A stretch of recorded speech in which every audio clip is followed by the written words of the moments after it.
Assalamu alaikum.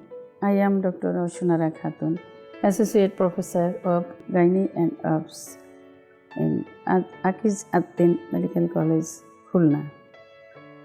Today our discussion is about abdominal hysterectomy. First of all, we should know what is hysterectomy. Hysterectomy is the major gynecological surgical operation of removal of uterus. When the uterus is removed abdominally, it is called abdominal hysterectomy, and when it is removed by vaginally, then it is called vaginal hysterectomy. Now, the types of abdominal hysterectomy.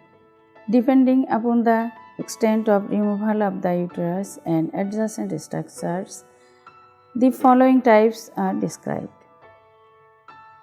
Number 1. Total hysterectomy. Removal of entire uterus. Subtotal hysterectomy. Removal of the body or corpus leaving behind the cervix. Panhysterectomy. Removal of the uterus along with removal of tubes and ovaries of both sides. The term hysterectomy with bilateral salpingo-oophorectomy is preferred. Now, extended hysterectomy. Panhysterectomy with removal of cuff of vagina. And last, radical hysterectomy. Removal of the uterus, tubes and ovaries of both the sides, upper 1/3 of the vagina, adjacent parametrium and the draining lymph nodes. Radical hysterectomy.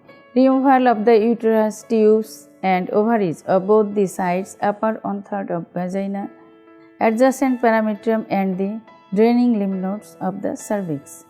Now, indications of the abdominal hysterectomies are grouped as, depending upon the cause, in benign lesions, dysfunctional uterine bleeding, fibroid uterus, tubo-ovarian mass, endometriosis, adenomyosis, CIN, cervical intraepithelial neoplasia, endometrial hyperplasia, benign ovarian tumors in perimenopausal age. Now, it is done in malignancy in carcinoma cervix, carcinoma ovary, carcinoma endometrium, uterine sarcoma, choriocarcinoma. Some traumatic cause we do hysterectomy. The causes are uterine perforation, cervical tear, rupture of uterus, and some obstetrical cause of hysterectomy are atonic PPH, morbid adherent placenta, hydatidiform mole more than 35 years of age, and septic abortion.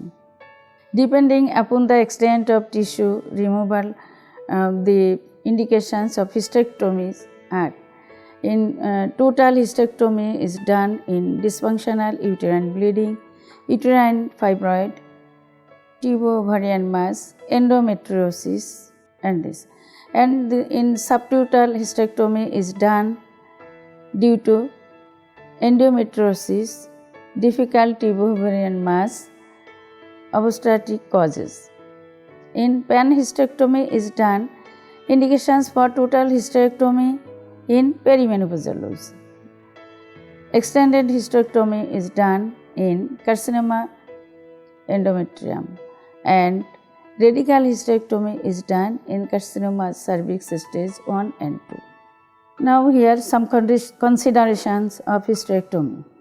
In benign lesion, an ideal condition is that the patient preferably be in the perimenopausal age group with family completed. However, the operation may have to be done under forced circumstances even in comparatively young age. Total or subtotal hysterectomy. The preferred surgery is always total hysterectomy unless there is sufficient region to leave behind the cervix. The indications of subtotal hysterectomy are difficult tubo-ovarian mass with obliteration of the anterior and posterior pouch, pelvic endometriosis particularly involving the rectovaginal septum, emergency hysterectomy done in cesarean section. The advantages of subtotal hysterectomy. The benefits mentioned are reduced operative and postoperative morbidity, reduced vaginal shortening and valve prolapse, and increased sexual satisfaction. Hospital stay is shorter. These are the benefits of subtotal hysterectomy. Now, the disadvantages of subtotal hysterectomy. The risk of the cervical stump left behind is cervicitis with abnormal vaginal discharge. Number 2, stump carcinoma may be developed. Now, we should consider about the preservation of ovaries. It seems rational to preserve the ovaries in premenopausal women if they are found healthy. Some, however, remove the ovaries beyond the age of 45 and preserve it before the age of 45. A special consideration for removal of ovaries. If the ovaries are diseased in inflammatory process or involved in neoplastic condition with the patient's age is 45 years or older, then remove the ovary also. Hysterectomy done in a woman of any age who has history of ovarian or breast cancer in first degree relative. Postmenopausal women as a routine. Removal of fallopian tube. Uterine tubes are removed. When the ovaries are removed, then uterine tube also removed. When the tubes are diseased but ovaries are conserved due to young age of salpingectomy for consideration of IVF. Prophylactic salpingectomy to prevent ovarian cancer. Steps of operations. Now, first of all, preoperative workup. Preoperative workup is that IV cannula of the patients are fixed and IV fluid should be started. Prophylactic antibiotics should be started. Anesthesia should be given. It may be general or regional. After that, antiseptic dressings and drafting done. This is preoperative workup. Now, the principal steps of operation. Abdomen is opened by a low transverse incision or infraumbilical, paramedian or median incision. The uterus is drawn up out of the abdomen. Loins retractor are placed in position. The patient is placed in Trendelenburg position. The bowels and omentum are packed up from the operative field. The pelvic organs are examined. The decision should be made whether the adnexa is removed or conserved. The traction of the uterus is given by either using Valsalm or placing long artery forceps on either side of the uterine cornu, or sometimes myoma screw is used in case of fibroid. The uterus is pulled to the on side while clamps are placed on the contralateral side. If the ovaries are to be removed, then pair clamps, that means two long straight artery forceps, are placed on the infundibulopelvic ligament. The tissues in between are cut and replaced by transfixation sutures with Vickrey number 0 or chromic catgut number 1. If the ovaries are to be preserved, then paired clamps are placed near the cornu of the uterus to include fallopian tube and mesosalpinx containing uterine vessels and ovarian ligaments. These structures are cut in between and the clamps replaced by transfixation sutures. Paired clamps are placed on the round ligament, cut and replaced by sutures. Similar procedures up to this stage are followed on the other side. Loose peritoneum of the uterovesical fold is cut and extended from one divided round ligament to the other. Paired clamps are placed on the parametrium containing ascending branch of the uterine artery close to the uterus. At the level of internal walls, the tissues in between are cut with the scalpel and replaced by ligature. Similar step is followed on the other side. The uterus is now pulled forward to make the uterosacral ligament prominent, and clamps are placed on over the uterosacral ligaments as close to the cervix. The ligaments are cut. The peritoneum in between ligaments is dissected down with the scissors and finger. The clamps are replaced by suture. Clamps are placed close to the cervix on the paracervical tissues and McIndore's ligaments, cervical artery, cut and replaced by ligature. Vault of the vagina is opened by an stab incision with the scalpel at the cervicovaginal junction. The remaining vault of the vagina traction is given with the single tooth valcellum on the cervix. Abdominal packs are removed, peritoneal toileting is done, abdomen is closed in layers. Now we shall discuss about the complications of hysterectomy. The complications of hysterectomy are divided into two groups: intraoperative complication and postoperative complication.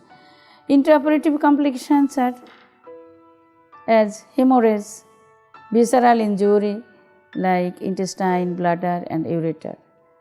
Anesthetic hazards may be atelectasis, pulmonary edema and embolism.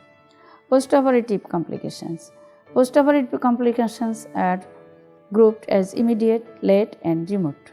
Immediate complications are hypovolemia due to hemorrhage and shock. Urinary complications. Retention of urine due to pain and spasm, cystitis. Anuria may be due to inadequate fluid replacement or obstruction of the ureter. Late complication. Late complications: number 1, incontinence, pyrexia, hemorrhage, dehiscence, paralytic ileus, necrotizing fasciitis, phlebitis, deep vein thrombosis and pulmonary embolism. Incontinence may be overflow incontinence, stress incontinence, true incontinence. Overflow incontinence due to prolonged overdistension of the bladder.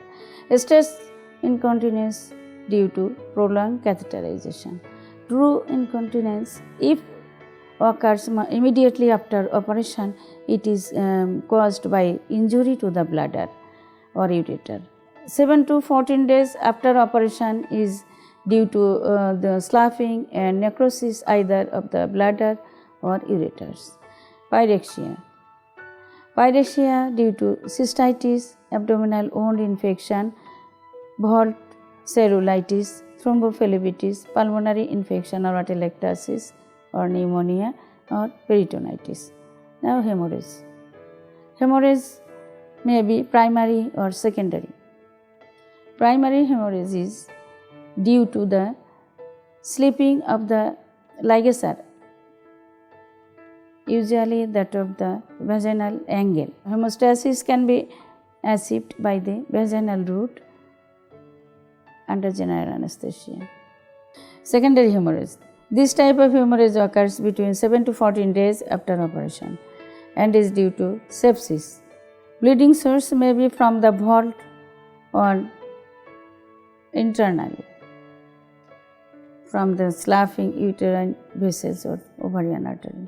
From the vault, hemostasis can be achieved by interrupted or matrix suture using Bicryl on under general anesthesia. In case of recurrence, one may have to be tackle the situation through abdominal route as mentioned before.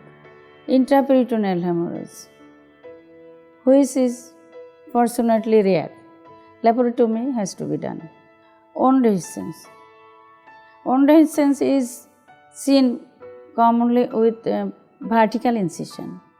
Patients with infection, immune compromise or immunosuppression and malignant condition. Prophylactic paralytic ileus and intestinal obstruction. Postoperative bowel dysfunction may be due to ileus or obstruction. Deep vein thrombosis is not as uncommon problem of the postoperative patient. Now, remote complication of hysterectomy. Remote complications are valve granulation, valve prolapse, incisional hernia. Valve granulation is more with catgut and less with vicryl. Valve prolapse less compared to the vaginal hysterectomy. Incisional hernia is more with midline or vertical incision than with the transverse incision. Prolapse of the fallopian tube through the vault, depression, psychiatric syndrome or sexual dysfunction. This is all of the abdominal hysterectomy. Thank you.